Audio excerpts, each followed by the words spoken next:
We'll go ahead and get started. I want to welcome everyone to this morning's webinar, the first food waste carbon credits, turning methane reduction into measurable impact. So looking forward to a very lively discussion around a new class of carbon offsets derived from food waste diversion. And it's the first project issued under Verra's VM0046 methodology. So we have some really great speakers. My name is Scott Hernandez. I'm VP of Carbon and Energy at Xpansiv. And we'll be joined today by Andy Levitt, the founder and CEO of Brightly, and as well as Eric Cooper, the CEO and president of Feeding America in San Antonio, as well as Kyler Sherry, the chief operating officer from the Climate Trust. So I think today the goal of this session is to introduce what is a really exciting project. For people who have been in the carbon space for some time, will be no stranger to methane or landfill gas. I think CAR even has some organic waste composting and digestion methodologies, but this project, as I'm aware, is the first to quantify and create carbon offsets in carbon finance by diverting surplus food to the food insecure populations. So keeping it from landfills and actually giving it to those who are in need. So it's a really amazing project. Part of this session is also trying to support something that we're building at Xpansiv. As some of you who might be aware, with some of the services we provide around exchanges, registries, and portfolio management. Over the past 18 months, we've had some very successful procurement events in the aviation sector, specifically for the CORSIA market. And on the back of that, we started thinking about, well, how can we help highlight, really a great and exciting activity that extends beyond CORSIA, and we came across Andy and his team and the Brightly project, and we decided, well, maybe we could feature this project and help drive sales of the first issuance under this new methodology. So with that, I can share some additional details around the procurement event, maybe towards the end. But why don't I go ahead and open it up and maybe make a quick round of speaker introductions, and then we'll jump into a conversation. So I mentioned Andy Levitt is the founder and CEO of Brightly. Their mission is to build the infrastructure to turn food waste into climate action. By measuring avoided methane emissions from surplus food recovery, Brightly helps channel funding into organizations that feed people while reducing environmental impact. And to give us the perspective of what that means to food banks and food rescue organizations on the ground, Eric Cooper will provide his view from the ground. He's known as the food bank guy. So he's earned national recognition, including from National Geographic, for his mission of feeding the line and shortening the line. His work combines immediate hunger relief with long-term solutions. He's a leader in building partnerships across the food system, from surplus food recovery to sustainable agriculture. Eric serves on the board of Feeding Texas and Feeding America, and advocates for integrated solutions spanning food, housing, and employment. So, and then to round off, to give us the kind of maybe the buyer view of how do we look at this new emerging class of offsets, is Kyler Sherry, the Chief Operating Officer from the Climate Trust. For those who don't know Kyler, she oversees TCT's acquisition programs, the sales, offset project portfolio, and project development. She ensures that the Climate Trust develops and supports offset projects that yield the highest quality carbon offsets our landowner partners and offset purchasers. So with all of the introductions out of the way, why don't we jump into how does this all work? How does the food system work? Why is there a lot of methane emissions involved with that? And how does this provide a great opportunity for a climate solution? So Eric, can you help us kind of level set, give us the view on the ground? How does food recovery work on a day-to-day basis? And what role does your food bank play in the community? Yeah, well, thank you so much, Scott. And again, thank you, each of you, for taking the time to learn a little bit more about this opportunity.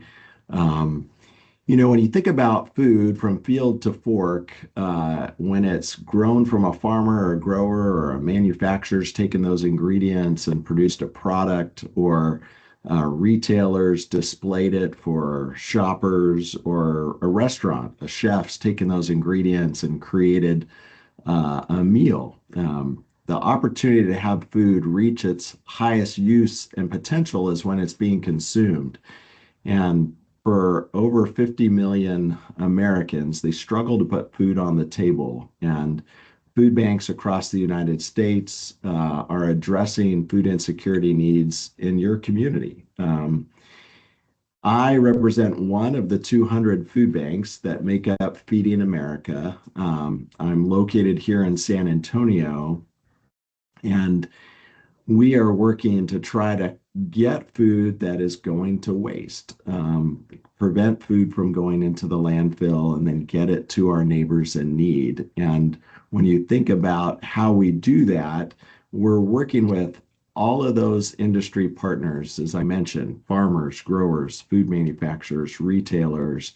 Um, and there is a tremendous amount of food today that is going to waste because we don't have the capacity or the resources to keep it from going into the landfill, because we're 100% philanthropically financed. It's the donations that come in from doing special event fundraisers and individuals and foundations and corporations that help fund the work of food banking. We do partner with public entities, federal, state, county, city governments, and that support is devoted to try to get that food from those that have it uh, to those that need it. And so it's that struggle that's created this pathway. That is there an opportunity to potentially get additional financing, additional revenue to support the recovery of food. So when you think about food banks, we um, have to have a tremendous amount of integrity and trust in the community. I think that when you think about philanthropy, people want to give to an efficient organization, and for most of our food banks, we operate on just 2% administrative overhead. They want to make sure that there's just a high level of integrity, and that there's process and systems in place to ensure that there's not fraud or abuse. And so when we thought of really entering into the carbon offset space, an opportunity to maybe um, quantify the environmental impact of the activities our food banks are doing to rescue food, keeping it from going into the landfill and getting it to families. Um, we started out on a journey which led us to Andy and our partners at Brightly, that we were able to align on some of those core values of high integrity, high efficiency, and then high impact. The high impact not only is going to drive the ability to feed hungry families, but will also be able to impact the environment. And so we're excited to share more with you about this project, but from boots on the ground, we're excited that there's potentially more food that could be rescued if more financing were available. And we see a pathway to more financing should the market be interested in our carbon offsets. Oh, that's great.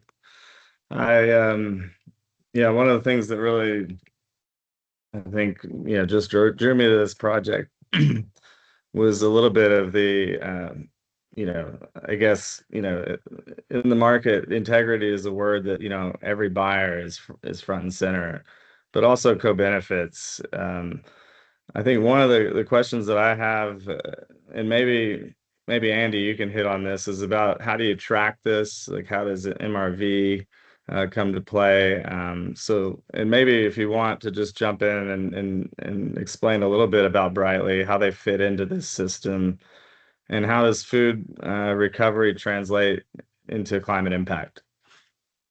Sure. Thanks, Scott. It's great to be here with everyone. Thanks for hosting this webinar. It's exciting to partner with Xpansiv on this, and certainly Eric and Kyler, great to have you here with us as well. And Eric, you always speak so well about the dynamic and decentralized nature of food recovery and what's really happening on the ground on the front lines. And I think your team and your organization especially does such great work to address those of us in this country who are food insecure. I started Brightly just over 3 years ago, and our focus is to work with nonprofit food rescue organizations to really quantify the impact that organizations like Feeding America and others are making to really transition it into something that's very measurable, creditable, and scalable. And it hasn't existed yet. And I think as Eric described, some of the challenges that food rescue organizations face around funding and the lack of resources that allow them to recover food, that's what we're trying to address. And so we're the first and only project developer to use Verra's methodology. It's called VM0046, as you mentioned. It's all about avoided food loss and waste and keeping food in the human supply chain. And what it's really aiming to do is look at what would have happened with that food had it not gone to people. And that often means ending up in a landfill.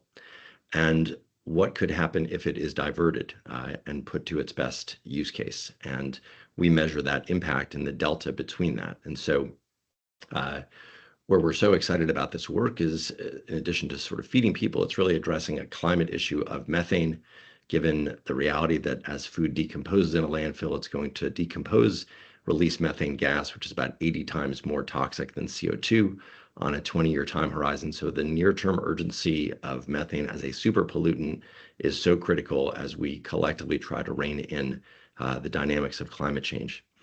I'd say over the last 3 years, we have worked very hard to build the supply side, working with Feeding America and about 24 other independent food rescue organizations around the country who have very generously shared their data with us, and we quantified the methane emissions of all of that food that has been avoided.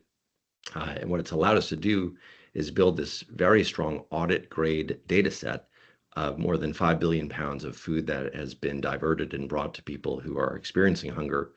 And so we're quantifying the exact amount of methane emissions using our platform. We were really pleased to also earn an A rating, an ex-ante rating from B0 Carbon, specific to the quality of the food. And as Eric talked about, that was a really important area of alignment for us to ensure the integrity of these credits, especially in light of some other challenges that the voluntary carbon market has experienced. And so to earn an A rating with a double A for additionality and a triple A for permanence, we think really speaks to the credibility and integrity of these credits that are addressing climate in a very credible and measurable way. I think part of what speaks to the value of that conservative approach is the way we've established a 3-year historical baseline. And we've done that for every single one of our organizations in this program, establishing a clear and defined start date with a change of practice, and then tracking 3 years of data from before that start date, and then using that as our annualized baseline as the average, and then only crediting the delta between the food that's recovered against that baseline on a year-by-year basis. And that ensures a level of impact that we're really proud of. I would say finally, what I love so most about this project is the way it addresses food insecurity and hunger. And so while there's a clear environmental benefit to reining in methane, our work covers 97% of the United States where food insecure communities exist.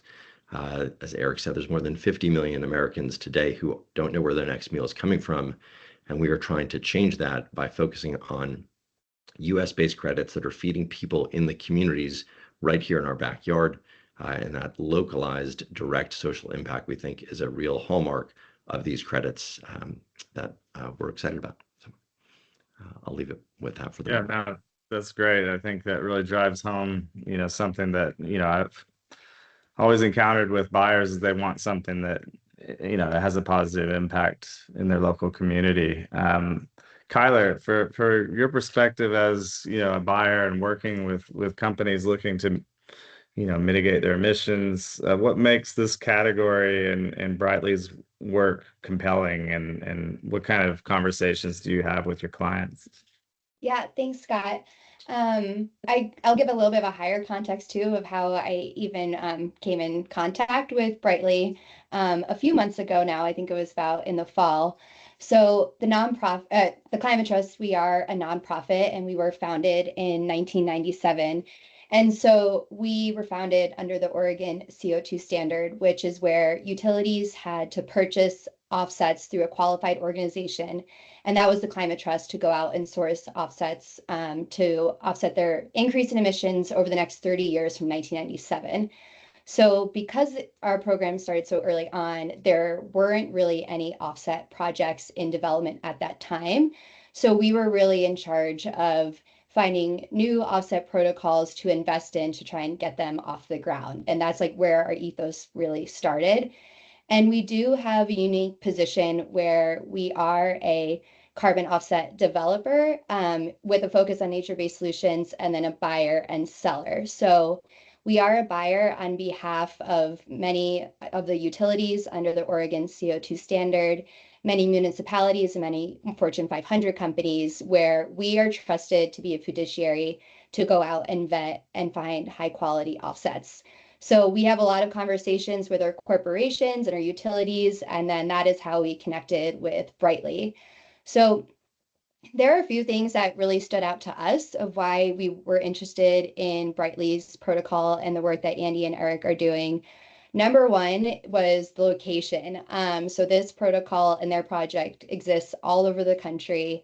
And a lot of the utilities and corporations that we work with, they have a really challenging, well, us and them, they have a really challenging time finding offsets that are generated from urban areas that hit the volume of what the demand is from these corporations and utilities. So the utilities are supported by ratepayers, and the corporations are supported, often want to give money back where their headquarters are located. So that was one thing that this protocol could really overcome, was the volume and also the location. And what also really stood out was the fact that it is in urban areas. And while you can find other offset projects that do hit those volumes, for example, like landfill gas or composting projects, they don't quite have the co-benefit story that the Brightly project provides. So with presenting this to our clients and our corporations, they really liked that not only were large food rescue organizations benefiting from the climate finance, but also small food rescue organizations. And what I really feel like is unique in the co-benefits, which is the second thing after the location that made us want to engage, is that with this protocol, it's different because the co-benefit is actually the offset, when normally the offset supports co-benefits. And so the way I think about this is food waste being diverted, going directly back to food rescue organizations into the community. That is what is avoiding your methane emissions from coming from the landfill. But if you were to compare it to a different protocol type and just use the example of improved forest management supports biodiversity. But if I was to invest in biodiversity, which is the co-benefit, I don't necessarily get the climate impact benefit, which is the carbon offset. So when describing this project to our utilities and our clients, it was really easy to connect the whole story of your climate impact is the carbon benefit. And that's one reason why we really wanted to engage with Andy on an offtake agreement. And it's just unique and clear story here of how the food rescue organizations are given back to the community. Another factor that we really look for when we're trying to pilot new project types, and that this one really hits the mark on, is utilizing climate finance to scale.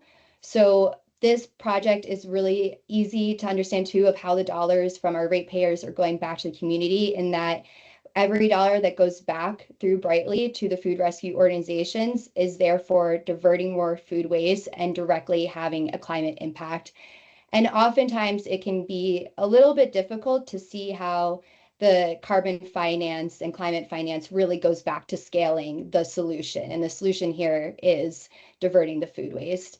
And the last reason why we engage new protocols is, the voluntary carbon market needs to grow. So, there's been a really heavy focus recently on CDR and nature-based solutions with removals.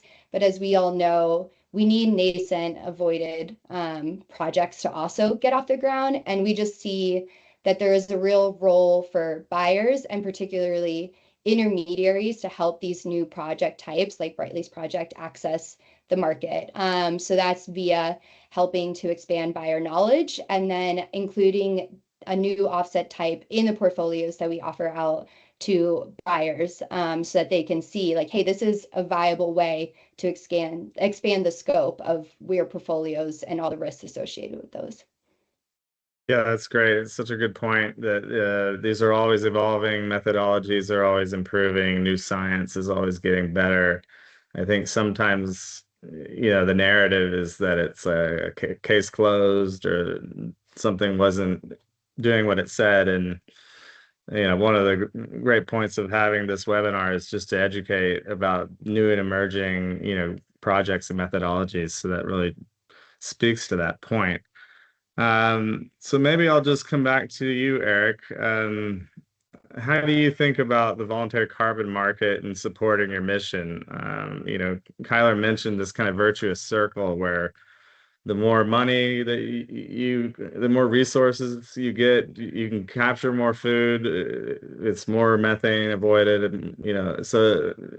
What do you think about for your food bank, but also for food banks across the country and Feeding America?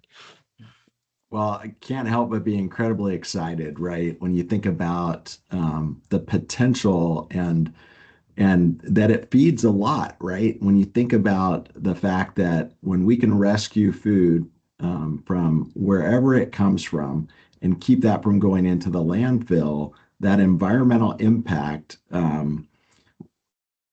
When I think about the area of Texas I work in, I serve 29 counties in Southwest Texas. We feed about 140,000 people each week. Our area of Texas had experienced tremendous droughts, and I've seen specific farms close because they can't grow in the conditions that climate change has created. And that not only threatens the food insecure, but it also threatens the rest of the world, right? And so when you think about that co-benefit, that double bottom line, I mean, it just continues to ripple out when you think about this project. And so I know there's food that we currently don't access, that grocery retailers have dairy, deli, produce, meat items, bread on a daily basis that they would like to donate, but I need to have the driver, the truck, the refrigeration, the food safety, logistics, and supply chain in place to make sure that the food is responsibly recovered and then distributed to eligible households that doesn't threaten that retailer's market, right? And so we're audited, we're monitored, we're highly compliant, and that has expense. And so, philanthropy is funding us to its capacity, but we're still not reaching every opportunity. And so I think in answering the question, it just means that more kids, more seniors, more families, more homeless, more veterans, all of the individuals that benefit from the nourishment of that food that's rescued, that's going to happen because of someone purchasing these offsets. And so we're super excited. Yeah, that's great. I think the diversification of the funding, to keep these programs running is one of the most powerful parts of this project. I guess, yeah, maybe I'll come back to Andy. What in bringing this project to the market, what kind of challenges have you encountered? What's the hardest thing to convert, this into a carbon market opportunity? How long do we have? Look, it's a great question. Thank you. I think what makes it hard and also makes it valuable is that this is the first of its kind. So we are, someone had said, we're experiencing the pain of being a pioneer, and that's okay. And it certainly has been new for us as a project developer, but it's also new for the great people at Verra. It's new for our auditors working with SCS Global Services, who is a premier audit firm. It's been new for them. So there's a lot of learning that's taken place over the last couple of years as we've been moving through validation and verification. Food is also very complex. There's, as Eric has described it, right? There's a range of donors, there's a range of food types, there's a range of inputs of transportation and logistics and packaging and different components that have to go into this that I think adds to that level of complexity. We've also aimed to take a very high integrity approach. So instead of, we've gone extra steps, we think, to be extra conservative and rigorous by establishing the 3-year baselines to, establish that for every single organization itself, to look at unique emission factors on a state-by-state level, and to really factor in all of the aspects that will ensure that these credits are of the highest integrity for our buyers. And so I think because it's hard is what makes it valuable. And I wouldn't necessarily do it any other way. It has been a challenge, but we think we're just about at the finish line there to deliver on this impact. Yeah, that's great. I commend you for the work. I know it's not easy doing it first of its kind.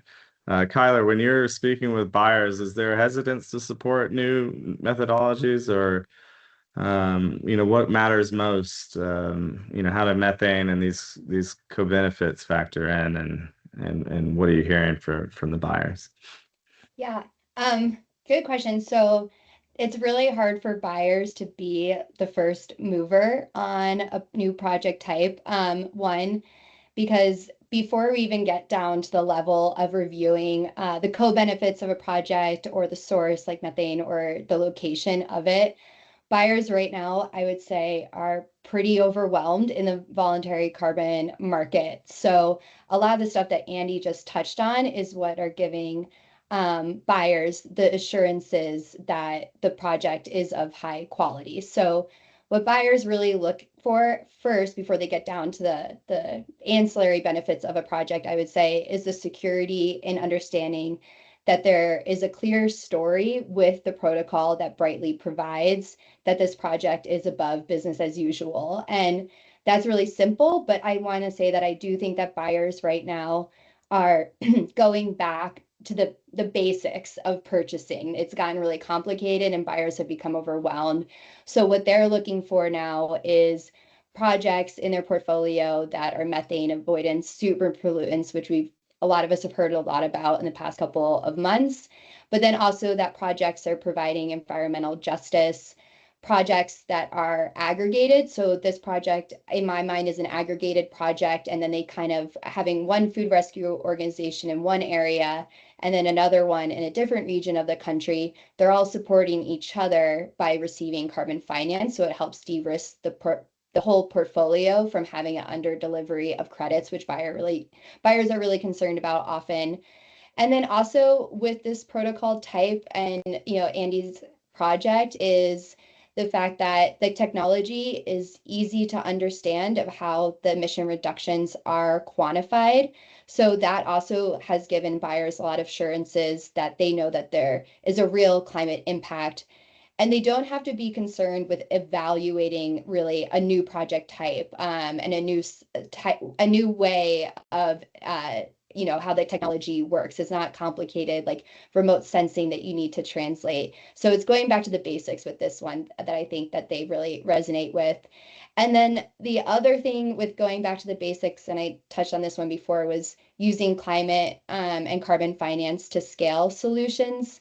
Yeah. Oftentimes, when we're looking at new project types, the economics are really complex, and it's challenging to understand all of the factors that go in with carbon finance to help scale these climate solutions.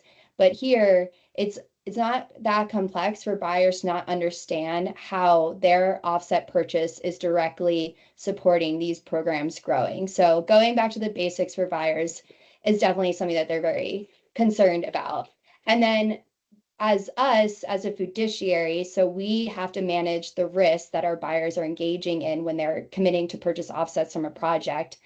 What they're most concerned about would be perception, delivery, and additionality risk. And when the Climate Trust, when we reviewed this protocol extensively, and all the documents that Andy had shared with us, we really felt like they approached additionality in an appropriate way for the market. And then also they were very conservative in their leakage deductions. So now that we went back to the basics and we felt like this protocol hit all of those marks, that is when buyers really get into the co-benefits and the location that I was talking about before. And then that's why we're excited to include this protocol type in different portfolios for buyers. So buyers can have their nature-based solutions, their metered methane offsets, and then their avoided projects. And why this protocol really stands out is because it's providing climate impact right in their community. And because of the technology of this protocol, they don't have to be concerned with the risk of the greenhouse gas accounting associated with it, or go out to a consultant to say, hey, do you agree with these numbers? Because the emission factors are easy to digest. And another point about this that the buyers have really received well is the narrative that they're stopping the emission reduction early on. I don't want to say supply chain, but you're stopping it at the source. So you can deal with food waste, and food waste, not even just going to a food rescue organization, is a major driver of climate change. It has a massive climate impact. So this is a way to deal with a major driver of climate change early on at the source by diverting it and helping to divert it to food rescue organizations, as opposed to dealing with it when it is downstream and in a landfill, and then you're dealing with the methane emissions at that point. We're dealing with it earlier on, and buyers have really resonated with that story. And then lastly, the point about, buyers really caring about location and co-benefits is when they're purchasing, and when they've even talked with me about this project type, is you're increasing community resiliency while also increasing, climate change resiliency. And I might not phrase this the appropriate way, but it's resonated with buyers that you're helping food rescue organizations be resilient against economic and political headwind that can really adjust their bottom line. And I'll let Eric tell me if I didn't say that quite right. But yeah, so buyers are really excited about it, but I still would say that it's the protocol and the project itself and going back to the basics that makes them interested before we add in the co-benefits and location. Yeah, absolutely. I think the key word for us, that you mentioned earlier was the scale. Obviously we're in a period of inflation and high gas prices, and I'm sure, Eric, you probably see it on a day-to-day basis as gas prices go up, more people lack access to food. And but one of the things that also got us really excited about this project, so many times in the carbon market you find an awesome project, but it would be really small, or it's like, oh, we only have a few thousand tons. And when I spoke with Andy and his team, and they're like, no, we can do hundreds of thousands of these, and we're also going to do it outside of the US. And so So yeah, maybe we can pivot and get into a little bit of a lightning round, where we can dive a little bit deeper into these topics. But maybe I should also mention for the folks on the line, we do have a Q&A button, or a tab. So if you want to go and type in any questions for any of the panelists or for the group, feel free to do so, and then we'll address those questions towards the end. So yeah, well, with that announcement, maybe I'll jump into a question that I have, um, for Eric, along the lines of the predictable funding. I think when I first started speaking with Andy, it was back in November. There was government shutdown. I know that affects the supplemental nutrition programs. So what would you do differently, or in addition, with more predictable funding, that could enable you to expand your programs? Yeah, it's huge, right? There's a lot of unpredictability in our food bank revenue because of philanthropy, right? Just because someone gave a donation yesterday doesn't mean they're going to give tomorrow. And then the headwinds in the public funding space, the last couple of years, there's been a significant pullback in federal support, that comes in both food and funds to food banks. And then Scott, you mentioned kind of this energy crisis at the moment. We've seen an additional 20,000 people coming to get food, because of fuel prices, right? That extra 50 or $100 per month that neighbors are having to put in the tank, Right. means that they won't be able to put food in their grocery cart, and so they're going to come to their local food bank, to get food. I had an experience, for all of you guys traveling, you go through the metal detector at TSA and they're probably frisking you. But if I'm wearing my logo, I'm getting a hug. For so many families, connected to the government shutdown, San Antonio is Military City, USA. We have a high concentration of federal workers. And when that crisis hit, we respond to that. Ultimately, food insecurity is an income issue more than a food supply issue. The margins are just so narrow that families can't pay their rent and put food on the table. Rent eats first in all American households, and so, we are doing all that we can. I think food banks are excited that this could be a form of earned revenue that we're actually working, to produce, that would generate income that would support our work rather than, being out with a handout, so to speak, waiting on philanthropy. But the knowing if I've got the resource to keep a truck on the road, or if that truck's going to be parked, or I can't respond to the opportunities that call and say, hey, would you like this donation? Well, if my budget can't support it, I literally turn down food that I know I need to feed the population that's coming. And so, to get that consistent, opportunity met with consistent financing, it's huge. For any nonprofit, it's a big deal. And for food banks, it literally means people are going to be nourished because of it. Yeah, it's super powerful. And Andy, we've talked about the scale, and you're just a couple years old, 3 years old as a company, but you've already accomplished a lot. Where do you see this category going in 2 to 3 years? I think you mentioned some international expansion. Yeah, give us a look. Yeah, thanks. And I just got to pause, and what Eric, the way you just described that is so heartfelt and sincere. I hope that brings this issue to light so brilliantly.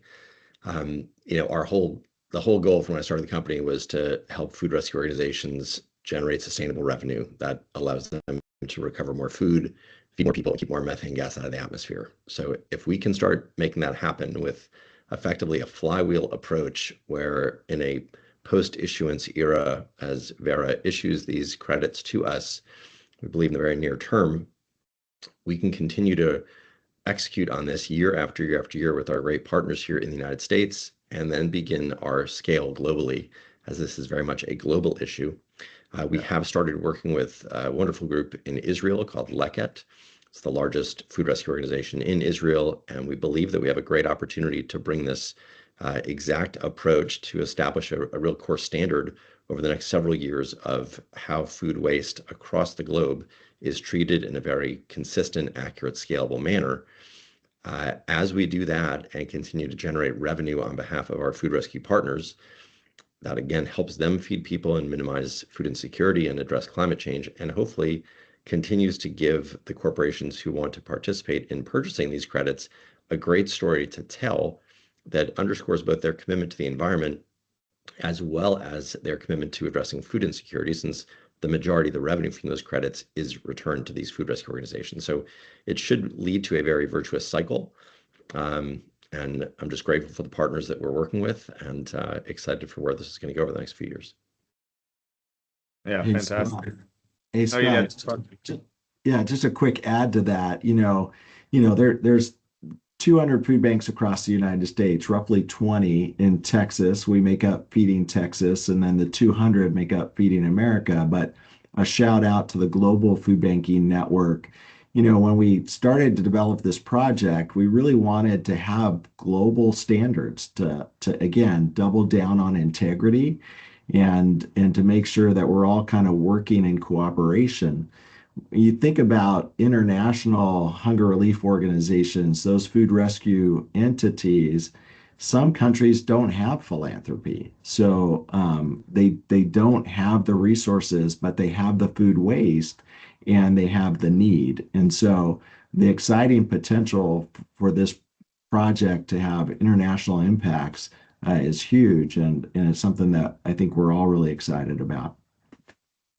Yeah, that's a really good point. Yeah, as you get into the developing world, I mean, I'm sure people who've maybe traveled have, seen where people are going out to the landfills to look for food. And yeah, you could imagine that if this climate finance could maybe operationalize that and it could have a tremendous impact.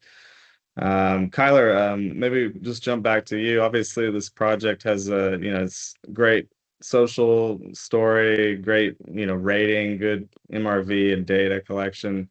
Is that enough to give buyers the confidence to scale, into this category? Yeah, it shouldn't be enough, but I think that there are things that could happen that could help grow confidence in the category. And Andy is going to be like, well, this is the obvious one, but buyers really like to see that first issuance. So I really do think that once Brightly is through the process of completing the verification and validation with Verra, and then everyone sees them up on the registry and those first couple of retirements happening, that will really build confidence, because like we said before, buyers are often nervous to engage in the first of its kind in the carbon offset market. And that's where, yeah, the Climate Trust was excited to engage, because we are a nonprofit, so we can take a little bit more of that risk on. I think also to help build buyer confidence, and this is something I heard of a few times, and I don't quite know, yeah, like how to overcome this, is that food rescue organizations, it is a huge web in the United States and a lot of moving parts that buyers have a hard time really grasping everything that comes into making, having the deliveries and, giving access and all the players that can create demand going up and down, and then also the capabilities of food rescue organizations going up and down.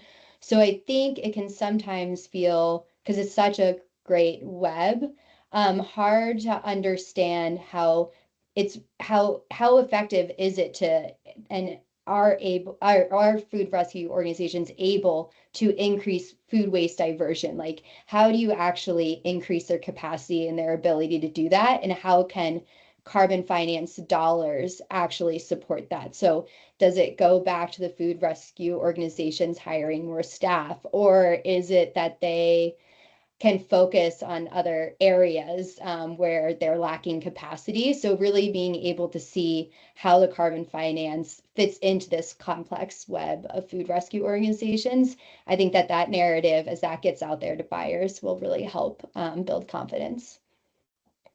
Absolutely. Yeah, I agree 100%. Well, why don't we pivot? I think we've got some questions coming in. Again, we've only got about 15 minutes left, so if you do have questions, don't be shy. Feel free to jump in. It looks like we have a question from Chris. It looks like it might be directed towards you, Andy. It mentions the conservative leakage emissions approach. Can you speak a little bit more about how you handle leakage? Yeah. Yeah, thanks, Chris. Appreciate the question. So, if you take a step back and you think about the great work that Eric and others are doing to address food rescue, and they are diverting that food and ready to bring it to neighbors in their community, we can't assume that every bit of that food is going to be consumed. And, there could be issues with people not showing up. It's raining, it's snowing, some issues that happen. So we've got to account for that, even down to even items like a banana getting eaten, but the peel goes to waste, or someone cracks an egg and takes that eggshell. All of those have methane components that we need to measure to be the most accurate and conservative. So we take an 11% reduction of those to assign that to leakage, which is, we think, a very conservative number that comes right off the top that cannot be credited towards these carbon credits. And that should factor in the food that may not get eaten, or even the food that is, and then there's some waste, apple core, banana peel, etc. Very good. Excellent. Then let me also just kind of weigh in on this event. And maybe if you want to discuss a little bit about, I know you're coming up towards an issuance event, and Kyler mentioned how important that is for buyers to kind of see that first. So when can we expect to see these credits come into the market, Andy? We are, I would say, conservatively estimating sometime during the summer. I would say July is a reasonable timeframe. It could slip to August, but based on all the dialogue and discussions we've had with SCS and with Verra, we feel confident that we are that close to issuance. Okay, fantastic. Well, with that, maybe I'll kind of just weigh in on this procurement event. Obviously, we've talked a lot about the project and Xpansiv trying to leverage our network and infrastructure to help support some pre-sales of this project as it comes to issuance.